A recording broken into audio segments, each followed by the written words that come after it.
ইসলাম ধর্মে বিনোদনের কোন কোন বিষয়গুলোকে অনুমতি দেয়া হয়েছে? মিউজিক সম্পর্কে ইসলাম কি বলে?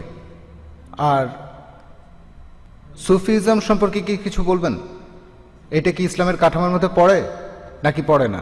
ভাই, আপনি হালাল বিনোদনের কথা বলছেন। বিনোদনটা আসলে আপনার দৃষ্টিভঙ্গির উপর। আপনার জন্য যেটা বিনোদন আমার জন্য নাও হতে পারে। যেমন এই অনুষ্ঠানের লোকজন বিনোদন পাচ্ছে, অনেক কিছু তারা শিখতে পারছে, এটা হালাল।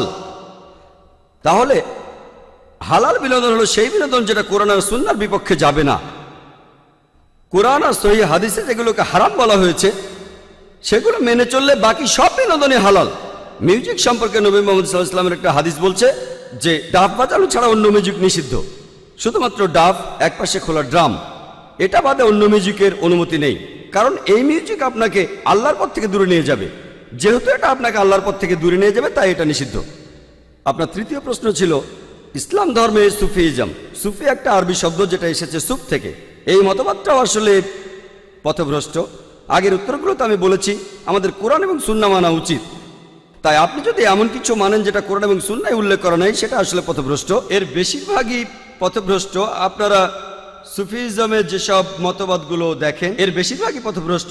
এই মতবাদটা পবিত্র কোরআন আর সুন্নাহ মেনে চলে না। কোনো বিশেষজ্ঞ যদি এখানে কিছু বলেন সেটা কোরআন আর সুন্নাহর সাথে মেলাবেন, অন্য কোনো উৎস নেই। সঠিক উৎস হলো কোরআন আর সহিহ হাদিস। কোরআনের অনুবাদগুলোর মধ্যে আপনার মতে সবচেয়ে শুদ্ধ অনুবাদ কোনটা, এ ব্যাপারে বলবেন?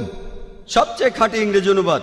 ভাই, আল্লাহ এখানে আরবিতে বলেছেন 100% কোনো ভুল ছাড়া। সবগুলো অনুবাদই করেছে মানুষ, আর সেখানে ভুল থাকবেই।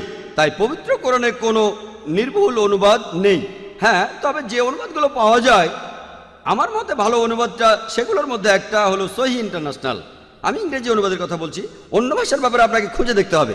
আমার মতে কোরআনের একটা ভালো ইংরেজি অনুবাদ হলো সহিহ ইন্টারন্যাশনাল, যেটা ইংরেজিতে অনুবাদ করেছেন 3 জন মহিলা। তারা সবাই আসলে আমেরিকান, পশ্চিমা সভ্যতার মানুষ। তারা সবাই মুসলমান হয়েছিলেন।